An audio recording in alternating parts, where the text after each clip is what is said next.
The thing की ओर से हम फेसबुक लाइव आए हैं और आज के कुछ महत्वपूर्ण विषय पर मैं एक बड़ा कार्यक्रम जो है भारतीय जनता पार्टी की ओर से चल रहा है और ये कह सकते हैं कि बीजेपी जो है अभी वो 2024 के चुनाव की तैयारी में लगी हुई है।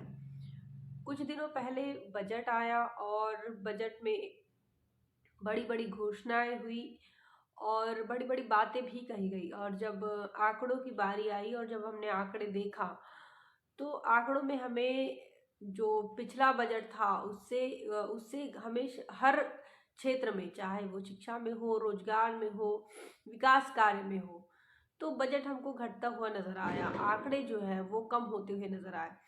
जिस देश को डिजिटल करने की बात चल रही है, जिस देश को आगे बढ़ाने की बात चल रही है, आर्थिक महासत्ता बनाने की बात चल रही है, उस देश के अंदर शिक्षा का जो बजट है, एजुकेशन का बजट जो है, उस बजट में लगातार कटौती हो रही है। तो आप सोचिए कि इस देश की सरकारें आखिर किस बात को लेकर काम कर रही है और कौन से अच्छे दिन आ रहे हैं, किसके अच्छे दिन आ रहे हैं। और उसके बाद तुरंत ही अब जो लखनऊ में है, लखनऊ में G20 नाम से एक शिखर सम्मेलन, बड़ा भव्य शिखर सम्मेलन आयोजित किया गया है, जिसमें कि प्रधानमंत्री और हमारे प्रदेश के मुख्यमंत्री योगी आदित्यनाथ और साथ में राजनाथ सिंह वगैरह इन लोगों की उपस्थिति में जो है एक बड़ा कार्यक्रम लिया जा रहा है। अब उसको सामान्य भाषा में अगर देखा जाए तो वो कार्यक्रम आखिर क्या है, शिखर सम्मेलन या फिर जो कह रहे हैं कि इन्वेस्टर्स समिट, तो इन तमाम चीज़ों को अगर आप समझते हैं तो आपको लगेगा कि कुछ हाई प्रोफाइल लोग जो है वो एक जगह आ रहे हैं और कॉन्फ्रेंस कर रहे हैं या फिर मीटिंग कर रहे हैं। अब इसमें सिर्फ बीजेपी के लोग ही नहीं, मतलब ये राजनीतिक कॉन्फ्रेंस नहीं है, ये जो है ये कॉन्फ्रेंस देश की आर्थिक नीतियों पर काम करने वाली एक कॉन्फ्रेंस है, या फिर आर्थिक नीति को डिसाइड करेगी, ये ऐसी कॉन्फ्रेंस है। इस कॉन्फ्रेंस का मकसद यह है कि ज़्यादा से ज़्यादा विदेश के जो लोग हैं वो भारत में इन्वेस्ट करें। समझ रहे हैं कि बाहर के लोगों को बिजनेस करने के लिए इस देश में बुलाया जा रहा है और जिसमें इन तमाम मामलों में जिनका नाम चल रहा है अदानी अंबानी, इनकी मौजूदगी में ये तमाम चीज़ें हो रही हैं। जब एजेंडा बनता है या फिर जब बजट बनता है तो कहीं पर भी अदानी का नाम सामने नहीं आता है, अंबानी का नाम सामने नहीं आता है। बताया नहीं जाता है कि इनके ऊपर कितना कर्जा है, बताया नहीं जाता है कि इनको जितना कर्जा दिया गया है क्या वो कैपेबल भी है या नहीं, चाहे फिर वो LIC के शेयर्स हो या फिर बैंकों के हो। ये नहीं बताया जाता कि LIC नुकसान में चल रही है, भारत की जीवन बीमा कंपनी नुकसान में चल रही है। ये नहीं बताया जाता, ये नहीं बताया जाता कि भारत की बैंकें नुकसान में चल रही है अडानी की वजह से, लेकिन उसे बचाने की पूरी कोशिश की जाती है। मतलब ये कहा जाता है कि अडानी के ऊपर जो हिडनबर्ग ने रिपोर्ट बनाई उसके आधार पर भारत को कोई नुकसान नहीं, ना SBI का नुकसान हो रहा है, ना LIC का नुकसान हो रहा है। इस प्रकार की बयानबाजी और फिर उसके ऊपर लिपापोती लगातार चल रही है। लेकिन जब बजट आया तो बजट में ये नहीं बताया या फिर ये नहीं कहा कि हमने इतनी रिकवरी किए है अब तक। अदानी अंबानी जैसे लोगों पर भारत का जो कर्जा है उसकी हमने रिकवरी की है, ये भी हमें नहीं बताएगा। लेकिन तुरंत बाद जो है अब ये शिखर सम्मेलन हो रहा है और ये उद्योजकों का शिखर सम्मेलन है। वो लोग एक जगह पर आएंगे और निर्धारित करेंगे कि कौन से क्षेत्र में कितना पैसा जो है वो भारत के अंदर इन्वेस्ट हो, और इसका नाम जो है विकास या डिजिटल इंडिया G20 इस प्रकार से नाम दिया जा रहा है। लेकिन आखिर हमको क्या मिलेगा, इस देश के तमाम बहुजन समाज के लोगों को क्या मिलेगा? तो हमारी जो प्राइमरी ज़रूरत है, पहली जो ज़रूरत है, मूलभूत ज़रूरत जो रही वो रोटी कपड़ा मकान के अलावा जो है वो शिक्षा है। और शिक्षा का जो बजट है वो गिरता जा रहा है। दूसरी तरफ बाहर से जो लोग बुलाए जा रहे हैं और उन्हें इनवाइट करके, आमंत्रित करके कहा जा रहा है कि आइए और हमारे देश में आप अपना जो है अपनी कंपनियों को यहाँ पर स्टैब्लिश करें। आपको मैं इतिहास की भी एक बात याद दिलाना चाहूँगी। जब भारत के अंदर ईस्ट इंडिया कंपनी आई थी अंग्रेज सरकार में, तो ईस्ट इंडिया कंपनी यहाँ पर बिजनेस करने के लिए ही आई थी। वो इन्वेस्टमेंट चाहती थी और यहाँ से आयात निर्यात करके पैसा कमाना चाहती थी। लेकिन हुआ क्या, जब ईस्ट इंडिया कंपनी धीरे धीरे स्टैब्लिश हुई तो भारत लगभग 150 साल तक गुलाम रहा। एक कंपनी भारत आई और बिजनेस के नाम पर बिजनेस करना शुरू किया, और जब उसने अपना इन्वेस्टमेंट बढ़ाया और फिर उसे लगा कि मेरा इन्वेस्टमेंट ज़्यादा हो रहा है और अब ये इसका जो इस देश का जो मालिक है मैं ही बन सकता हूँ। तो ईस्ट इंडिया कंपनी का उदाहरण मैं इसलिए दे रही थी क्योंकि गुलामी की तरफ भारत कैसे पहल कर रहा था उस दौर में, उसकी भी याद दिलाना चाहूंगी। तो ऐसे में कईयों कंपनियों को जो है वो आज बीजेपी सरकार इनवाइट कर रही है, और ये जो है ये संवैधानिक दायरे के बाहर की बात है। तो ऐसे में क्या भारत वापस गुलामी की ओर जा रहा है, ये भी एक बड़ा सवाल अपने आप में है। दूसरी एक और बात है, जो चकाचौंध की बात आज दिख रही है। तो आज से 10 दिन पहले जो है सड़कों पर बहुत ज़्यादा कचरा भरा हुआ था, नालियाँ गंदी पड़ी हुई थी। लेकिन अब जो है ब्रिज को सजाया जा रहा है, सड़कों को सुंदर बनाया जा रहा है। तो ये भी एक चीज़ है कि हर चीज़ जो है वो टेम्पररी बदलाव की और अगर हम चाहते हैं तो वो कितने समय तक टिकेगी, ये भी एक बड़ा सवाल अपने आप में है। लेकिन अगर लोग इसी में खुश हो रहे हैं तो फिर उनको टेम्पररी ही करना ठीक लगता है, क्योंकि लोग टेम्पररी में ही खुश हो जाते हैं। कोई परमानेंट सॉल्यूशन के लिए लोगों ने उन्हें चुनकर नहीं दिया है या फिर उन्होंने सरकार नहीं बनाई है। लेकिन इस देश के अंदर जैसे बाबा साहब अम्बेडकर कहते हैं कि ब्राह्मणवाद और पूंजीवाद, ये दोनों जो है ये बहुत खतरनाक है। और देश के विकास के लिए कहो या फिर इस देश में इंसानियत पनपना चाहिए, तो उसके लिए अगर कुछ चीज रुकावट है तो एक ब्राह्मणवाद है और दूसरा पूंजीवाद है। तो ब्राह्मणवाद मतलब कि जिसमें जातियों के आधार पर अपमान हो, जातियों के आधार पर अन्याय हो, जाति के आधार पर उत्पीड़न हो, जाति जाति को आधार मानकर किसी भी इंसान को मुख्य धारा में आने से रोका जाए, वो ब्राह्मणवाद हो गया। तो ये इन चीजों को तो बहुजन समाज लगातार जो है इसका अनुभव ले रहा है। बहुजन समाज को इन चीजों का अनुभव आ भी चुका है और कई बार बहुजन समाज जो है वो पीटा है, बहुजन समाज ने मार खाया है। अब दूसरी बात करेंगे पूंजीवाद की। इस देश का 100% जो आमदनी है या 100% जो संपत्ति है, ये 100% संपत्ति 5% पूंजीवादियों के पास है। मतलब भारत के अदानी अंबानी जैसे लोगों के पास 5% लोगों के पास 95% जो संपत्ति है देश की वो उनके पास है।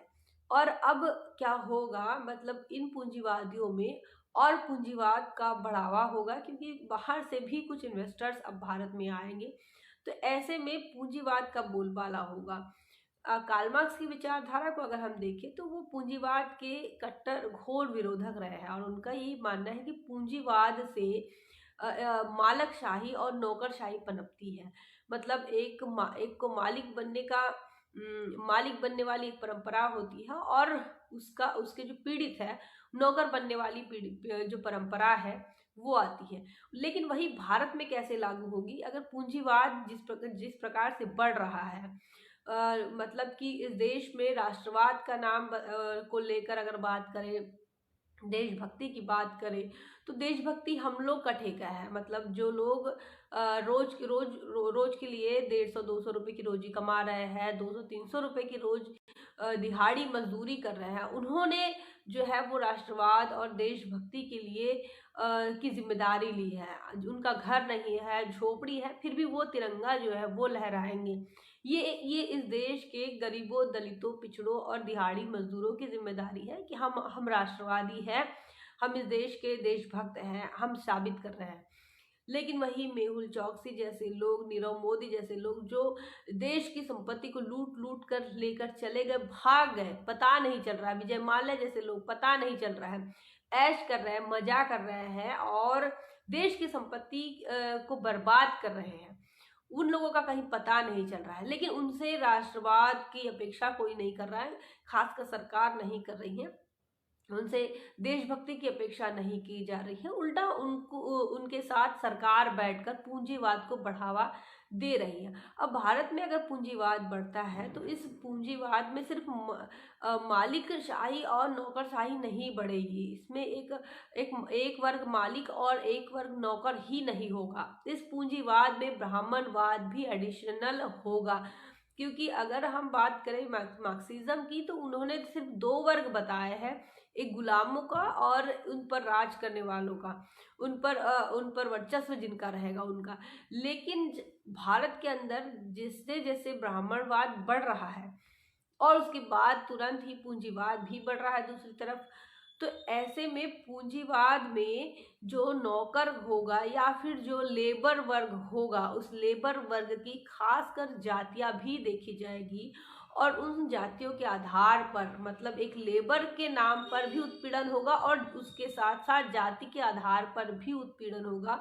मतलब उत्पीड़न के डबल शिकार जो है देश का बहुजन समाज होने की राह पर चल रहा है। लेकिन अभी हमें यह नहीं समझ आ रहा है कि हमें लग रहा है कि ये विकास कार्य है, और क्योंकि होल्डिंग भी ऐसे लगी हुई है, बड़े बड़े होर्डिंग्स लगे हुए हैं, बड़े बड़े बैनर्स बने हुए हैं, लगभग सभी अखबारों की जो है हेडिंग में वही चीज चल रही है G20 को लेकर, और सभी अखबारों में मोदी जी का तस्वीर दिख रहा है, भारत के प्रधानमंत्री, उत्तर प्रदेश के मुख्यमंत्री, इनकी तस्वीरें दिख रही हैं।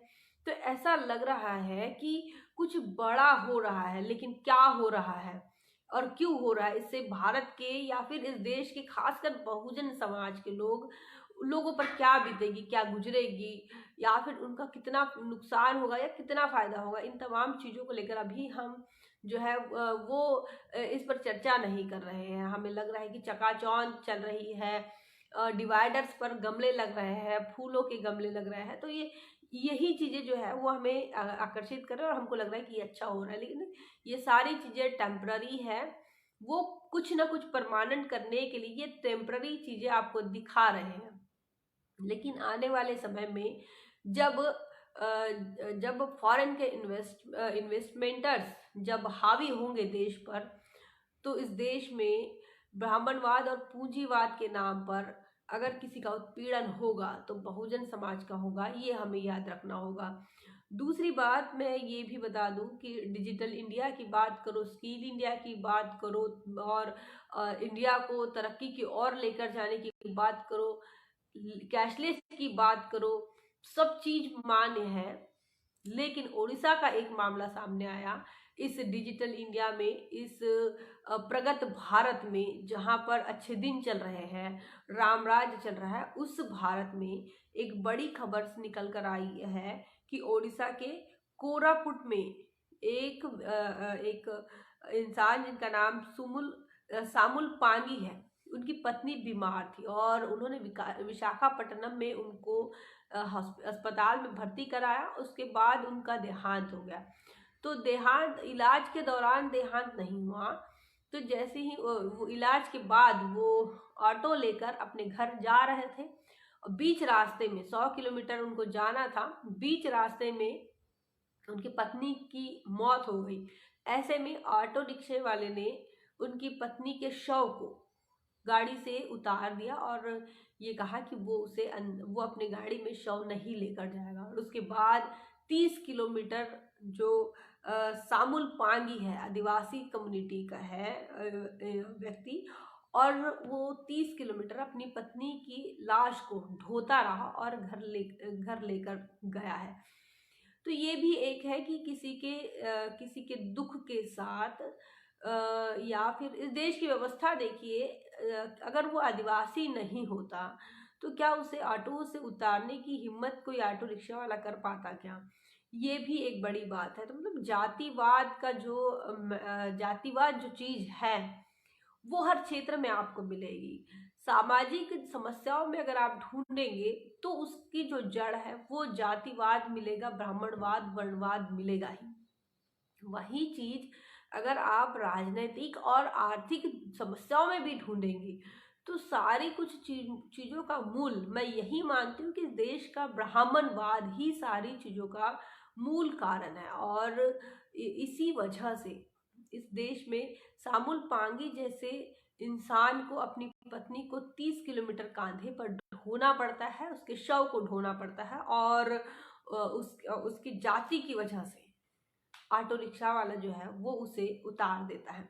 एक और खबर मैं बता दूं, जाति का अब जैसे नाम आ ही गया है तो गूगल ने एक डूडल बनाया है आज। तो हमें लगा कि ये डूडल किसका हो सकता है। जब उसके बारे में जानकारी ली तो हमें ये पता चला कि वो पीके रोजी नाम की एक महिला है जो मलयालम हीरोइन थी। इसके बाद जब इसकी डिटेल में हम गए, इस पीके रोजी इस अभिनेत्री की डिटेल में जब गए तो हमें ये पता चला कि वो अनुसूचित जाति की थी। अनुसूचित जाति की एक पहली मतलब देश के अंदर जब ये कह सकते हैं कि फिल्म इंडस्ट्री की शुरुआत हुई तो ऐसे में पहली अभिनेत्री जो बनी वो दलित महिला रही। ये हमारे लिए गौरव की बात है। लेकिन उनके साथ जो जिंदगी में उन्हें जो जिन चीज़ों का सामना करना पड़ा ये भी काफ़ी तकलीफ देह है। संघर्षमय उनका जीवन रहा। उन्होंने एक पिक्चर में नायर महिला मतलब वहाँ की जो सवर्ण जाति है उस सवर्ण जाति की महिला का रोल उन्होंने अदा किया। और उसके बाद जो है पर्दे पर उनकी तस्वीरों को पर पत्थर मारे गए क्योंकि एक दलित महिला ने सवर्ण महिला का रोल अदा किया था। देखिए लोगों की सोच कितनी घटिया है कि अभिनय को भी नहीं छोड़ा है कि आप एक अभिनेत्री हैं, अभिनेता हैं और उसके बाद आप कोई अभिनय कर रहे हैं तो उस अभिनय की कद्र नहीं है। जाति जो है वो आपको खींच कर ले आती है, आपके दिमाग से जो फैक्टर है वो निकालती। कोई फैक्टर अगर निकलता है तो वो जाति निकलता है और उसके बाद जो परिणाम आते हैं वो जाति उत्पीड़न के नाम के ही परिणाम होते हैं। और वही परिणाम जो है लेकिन गूगल ने उन्हें सलाम किया है, सलूट किया है और डूडल बना के बकायदा सुबह से जो डूडल है वो चल रहा है पीके रोजी इनके नाम का। और बता दें कि इस देश के अंदर ये कहा जाता है, प्रधानमंत्री जी की भाषण अगर आप अक्सर सुनते होंगे तो वो कहते हैं कि मुझे एडवर्टाइजमेंट पसंद नहीं है, तस्वीरें खिंचाना पसंद। लेकिन हालांकि सभी लोग जानते हैं कि किस प्रकार उनके पीछे कैमरामैन जो है उनका पर्सनल कैमरा पर्सन कैसे होता है उनके साथ हर बार। तो ये एक चीज है। और दूसरी ये चीज है कि आज सारे अखबारों में एक ही तस्वीर और इसी जो कार्यक्रम हो रहा है, शिखर सम्मेलन जो हो रहा है लखनऊ के अंदर G20, तो उसको लेकर सारे अखबारों की हेडलाइन या फिर पहला पेज ये कहिए वहाँ एडवर्टाइज चल रही है। अभी सिर्फ अखबारों की बात कर रहे हैं तो हिंदुस्तान हो, Dainik Jagran, Hindustan Times, the Economics Times, the Times of India, Amar Ujala, Navbharat Times और इंडियन एक्सप्रेस, सभी लगभग सभी खबरें मुख्य जो मुख्य प्रिंट मीडिया है, इन तमाम प्रिंट मीडिया पर हम आपको दिखाएंगे कि ये किस प्रकार से जो है मोदी जी का जो है ऐड चल रहा है। तो ये ऐड पर जो पैसा खर्चा हो रहा है वो किसकी संपत्ति है, वो किसका पैसा है? क्या मोदी जी अपने सैलरी से ये एडवर्टाइज कर रहे हैं? ये सवाल भी आप लोगों ने पूछना चाहिए। अगर मोदी जी जेट से घूम रहे हैं, प्लेन से घूम रहे हैं, तो ये भी सवाल आपने करना चाहिए कि क्या ये आप अपने सैलरी से कर रहे हैं या फिर जो टैक्स इस देश के जो लोग दे रहे हैं वो उनके पैसों से कर रहे हैं। और टैक्स में आपको बता दें कि जैसे अडानी जो है वो देश के अंदर नहीं बल्कि दुनिया के अंदर अमीरों की लिस्ट में उनका नाम शामिल हुआ और वो तीसरे नंबर के अमीर बने। उसके बाद लेकिन जो टैक्स देने वाले लोग हैं भारत के अंदर, वो टैक्स देने वाले लोगों में अडानी का नाम एटलीस्ट टॉप 10 में भी नहीं है। तो ये भी एक बात है कि किस प्रकार इस देश को लूटा जा रहा है। और ये देश को इसलिए लूटा जा रहा है क्योंकि ये इनको लगता है कि ये हमारा देश नहीं है, ये देश इस देश के SC ST OBC का है और SC ST OBC जो है मान सम्मान से रहने के काबिल नहीं है। मान सम्मान से रहने के लिए इन्हें शिक्षा देनी पड़ती है। मान सम्मान से रहने के लिए इन्हें पार्टिसिपेशन देना होगा, राजनीति में इन्हें पार्टिसिपेशन देना होगा, नौकरियों में इन्हें पार्टिसिपेशन देना होगा, इस देश की संपत्ति में, देश के बिजनेस में और इंडस्ट्री एरिया में। तो ये पार्टिसिपेशन आपका नहीं होना चाहिए। इसीलिए देश में लूट मची हुई है और इस तमाम चीज़ों को बहुजन समाज जो है उसने जल्द से जल्द समझ लेना चाहिए। आज एक इंटरव्यू में देख रही थी, तो उस इंटरव्यू में यह बात चल रही थी कि इस देश के अंदर मनुवादी जो लोग हैं या फिर बीजेपी के जो लोग हैं वो इतनी मनमानी क्यों कर रहे हैं। तो जवाब में ऐसा सामने वाले का इंटरव्यू में उसने जवाब ये दिया कि ये लोकतंत्र है।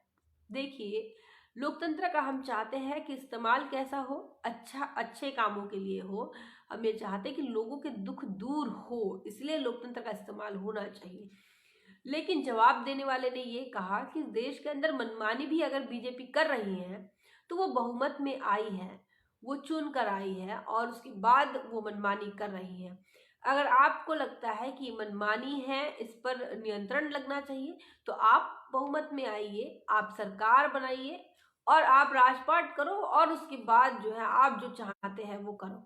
हम जो बीजेपी जो आई है वो अपने चाहत के लिए, फिर उन्होंने जो एजेंडा सेट किया है उसके लिए आई है और लोकतंत्र में आप बोल नहीं सकते क्योंकि लोगों ने ही चुनकर दी हुई सरकार है। तो ये एक बड़ी बात बहुजन समाज के लिए मैं बताना चाहूंगी कि आज जो है मतलब बीजेपी के समर्थक कहो या फिर देश के मनुवादी विचारधारा को मानने वाले लोग कहो, वो छाती ठोक कर और डंके की चोट पर कह रहे हैं कि हम अपना एजेंडा सेट करने के लिए, अपने एजेंडे को फुलफिल करने के लिए सरकार में आए हैं, बहुमत में आए हैं और इसके लिए अब हमें कोई रोक नहीं सकता क्योंकि ये जनता की चुनी हुई सरकार है।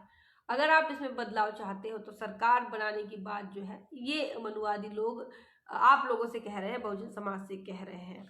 एक बड़ा ट्विटर ट्रेंड भी चला दिन भर में, सेव लुम्बिनी फ्रॉम ब्राह्मणाइजेशन। तो ये बता दें, लुम्बिनी तथागत गौतम बुद्ध की जो है जन्मस्थली है और वहाँ पर आज राम कथा हो रही है और ये राम कथा का कार्यक्रम लगातार 2-3 दिन शायद चलने वाला है और जो क्या बाबा का नाम याद नहीं आ रहा। तो राम कथा जो चल रही है उसको लेकर बामसेव के माध्यम से ये बड़ा ट्विटर ट्रेंड चला और दिन भर में ये ट्विटर ट्रेंड का इस्तेमाल भी किया गया। लुम्बिनी यह तथागत गौतम बुद्ध इनकी जन्मभूमि है और उस जन्मभूमि पर राम कथा का होना ये कहीं ना कहीं प्रतिक्रांति का ही एक उदाहरण है और ये प्रैक्टिकल करना चाह रहे हैं कि इस देश के अंदर जहाँ पर बुद्ध का जन्म हुआ उस बुद्ध भूमि पर राम कथा का आयोजन होना ये अपने आप में एक बड़ी प्रतिक्रांति है और इस प्रतिक्रांति की शुरुआत नेपाल में लुम्बिनी में, जहाँ पर बुद्ध की जन्मस्थली है, वहाँ पर हो गया है। तो कई लोग जो है वो डिजिटली इसका विरोध कर रहे हैं, ट्विटर के माध्यम से कह रहे हैं कि save Lumbini for Brahminisation, from Brahminisation. तो इस देश के अंदर किसी को स्वीकार करना, मतलब किसी के मानवतावादी विचारों को स्वीकार करना बहुत कठिन रहा। बता दें कि चारवाक ने जो सिद्धांत बताया वो सिद्धांत इस देश के ब्राह्मणवादी और मनुवादी पचा नहीं पाए, तो चारवाक को मरना पड़ा, चारवाक को मौत के घाट उतार दिया क्योंकि उसके विचारों को स्वीकार नहीं कर पाए। उसी प्रकार वर्तमान महावीर के विचारों को अगर आप देखें तो उसमें कुछ जो कट्टरवाद जो है वो वर्तमान महावीर के विचारों में नहीं दिखता, वो कहीं ना कहीं हिंदुज्म के सपोर्ट में ही दिखा और इसीलिए उसका विरोध उतना नहीं हुआ। वहीं बुद्ध की विचारधारा की अगर हम देखें तो बुद्ध की विचारधारा इतनी प्रभावशील और इतनी ताकतवर रही क्योंकि उन्होंने सरकारें बनाई हैं। बुद्ध की विचारधारा ने सरकारें बनाई हैं, राजपाट हासिल करने का भी जो उद्देश्य है वो प्राप्त हुआ है बुद्ध के धम्म से। तो वो इतना प्रभावी तरीके से बुद्धिज्म को खत्म करने में वो लोग कामयाब नहीं हो पाए। तो यहाँ होता ये है, ब्राह्मणवाद का जो बेस है वो ये कहता है, एक तो उसे पहले खत्म करो, अपने प्रतिद्वंदी को खत्म करो। अगर वो खत्म हो जाता है, अगर आपका प्रतिस्पर्धी खत्म हो जाता है तो बात बन जाएगी। लेकिन अगर प्रतिद्वंदी बहुत ज्यादा ताकतवर है, मतलब कि जैसे कि बुद्ध, और बुद्ध का विचार अगर बहुत ज्यादा ताकतवर है, तो इसे रोकने का दूसरा पर्याय उन्होंने खोज कर निकाला है, उसका ब्राह्मणाइजेशन करने का, उसका हिंदुत्वकरण करने का। मतलब ये कहने का कि बुद्ध बुद्ध अगर जिस बुद्ध ने कहा कि मैं अवतार नहीं मानता, जिस बुद्ध ने कहा कि भगवान नहीं है, जिस बुद्ध ने कहा कि आत्मा नहीं होती है, उसी बुद्ध को पुनर्जन्म की कथाएं बनाकर बुद्ध को स्वीकार किया गया, बुद्ध को विष्णु का अवतार बताया गया और स्वीकार किया गया, और इस देश की मनु की व्यवस्था ने उन्हें स्वीकार किया। इतना ही नहीं, तो बुद्ध का ब्राह्मणाइजेशन करना भी आज की तारीख में उन्हें लग रहा है कि अत्यावश्यक है, क्योंकि विश्व के अंदर बुद्धिज्म को मानने वाले अलग अलग देश हैं, और तमाम देश जो है जब भारत आते हैं और या फिर भारत पर कदम रखते हैं, तो उन्हें ये समझ आता है कि बुद्ध का राम लक्ष्मण और हनुमान जी से कोई वास्ता नहीं है, दूर दूर तक कोई कनेक्शन नजर नहीं आता। बुद्ध का अपना स्वतंत्र धर्म है, बुद्ध की स्वतंत्र आइडियोलॉजी है, बुद्ध के अपने अपने सिद्धांत हैं, बुद्ध ने अपने अलग विचार रखे जो हिंदू धर्म से मेल नहीं खाते। तो ऐसे में जब ये बड़ा प्रोपेगेंडा इस देश के अंदर मनुवादी सरकारों के माध्यम से हो रहा है कि ये बुद्ध की भूमि है, विदेश के लोगों को ये बताते हैं कि ये भारत बुद्ध की भूमि है, लेकिन भारत के अंदर जो बुद्ध को मानने वाले लोग हैं, या फिर बुद्ध ने जो सिद्धांत बताए लोगों को, लोगों के हितों के, बुद्ध ने जो सिद्धांत बताए लोगों के सुखों के, उन चीजों की धज्जियां उड़ाने का काम यहाँ पर लगातार हो रहा है। इतना ही नहीं, बुद्ध को मानने वाले लोग ही नहीं, बल्कि जो अपने आप को नॉन हिंदूज मानते हैं, चाहे फिर वो मुसलमान हो, चाहे फिर वो क्रिश्चियन हो, चाहे फिर वो कोई भी जो अपने आप को हिंदू नहीं मानता, वो कोई भी कम्युनिटी का हो, उनके साथ किस प्रकार से सलूक होता है ये आप तमाम लोग भी जानते हैं। सर तन से जुदा की बात की जाती है, और किस प्रकार से बड़ी बड़ी बातें की जाती हैं, ताकि इस देश के अंदर जो नॉन हिंदूज है उनमें उनमें एक खौफ बना रहे, उनमें एक डर बना रहे कि ये हिंदू राष्ट्र है, और इस हिंदू राष्ट्र में जो नॉन हिंदू है वो हमेशा जो है वो दबा कुचला रहे या सहमा सहमा रहे। खासकर मुस्लिम समाज को टारगेट किया जाता है, बिल्किस बानो को न्याय नहीं दिया जाता। ये तमाम घटनाएं जो है वो ये बताती है कि इस देश में एक वर्ग को आगे बढ़ाने का या फिर एक वर्ग को सेफगार्ड प्रदान करने का लगातार काम चल रहा है। वो वर्ग कौन सा है, तो वो वर्ग जाति के आधार पर सवर्ण है। वो वर्ग कौन सा है, तो जाति के आधार पर उसे धनवान बनाया जा रहा है, उसी वर्ग को जाति के आधार पर सेफगार्ड दिया जा रहा है, सुरक्षित रखा जा रहा है। अगर उसने देश की संपत्ति को लूट भी लिया, देश की संपत्ति को बर्बाद भी कर लिया, तो उसे एक सुरक्षा प्रदान करके देश से गायब भी किया जाता है। वही दूसरा वर्ग ऐसा है जो इस देश के अंदर हजारों हजारों सालों से जाति की व्यवस्था से पीड़ित है। उसे मान सम्मान का अधिकार नहीं मिला, उसे पानी पीने का तक अधिकार नहीं मिला।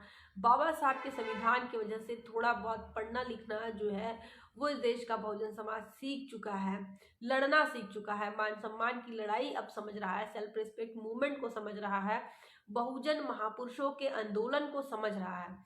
लेकिन उसके बाद भी कहीं ना कहीं जो तादाद है इस व्यवस्था को समझने वाले लोगों की वो कम है, वो तादाद बढ़नी चाहिए।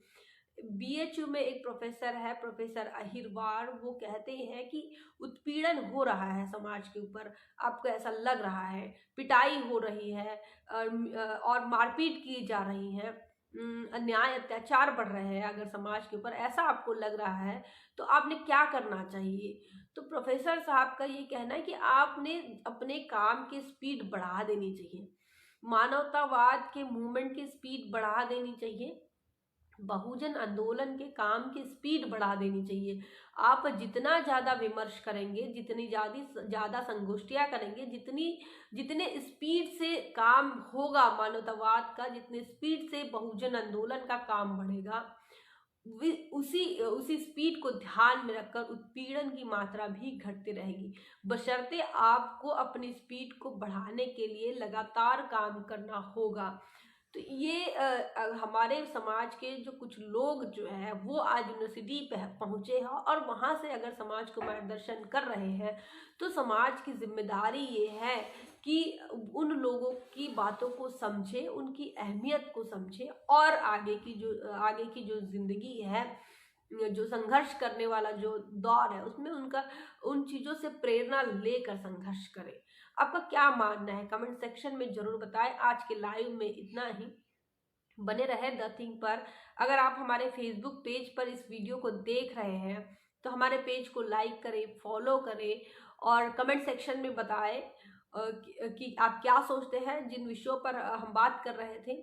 वही अगर इस वीडियो को आप YouTube पर देख रहे हैं तो हमारे YouTube चैनल को सब्सक्राइब करें। सब्सक्राइब करने के बाद आप बेल आइकन प्रेस करें, जिससे आपको नोटिफिकेशन जो है वो लगातार हर वीडियोस की मिलती रहेगी। कमेंट करके भी आप वहाँ प्रतिक्रिया आप दे सकते हैं यूट्यूब पर, आप प्रतिक्रिया फेसबुक पर भी दे सकते हैं। और अगर आप कमेंट और लाइक करते हैं, चाहे फेसबुक पर हो या फिर यूट्यूब पर हो, तो उससे हमें जो है वो हमें ये प्रेरणा मिलती है, उससे हमें ताकत मिलती है और हमें यह समझ आता है कि आपके साथ जो हम कम्युनिकेशन करने का प्रयास कर रहे हैं, आपसे जो बातचीत हो रही है, उस बातचीत से कुछ ना कुछ फल प्राप्त हो रहा है, जिससे कमेंट के माध्यम से हमें यह समझता है कि आपकी क्या प्रतिक्रिया है, आप क्या सोच रहे हैं। फिलहाल आज के लिए इतना ही। बने रहे द थिंग पर। जय भीम, जय भारत। बहुजन विचारधारा को घर घर तक पहुंचाने के लिए हमारे YouTube चैनल को सब्सक्राइब करें, लाइक करें, कमेंट करें, शेयर करें और बेल आइकन की घंटी दबाना ना भूलें।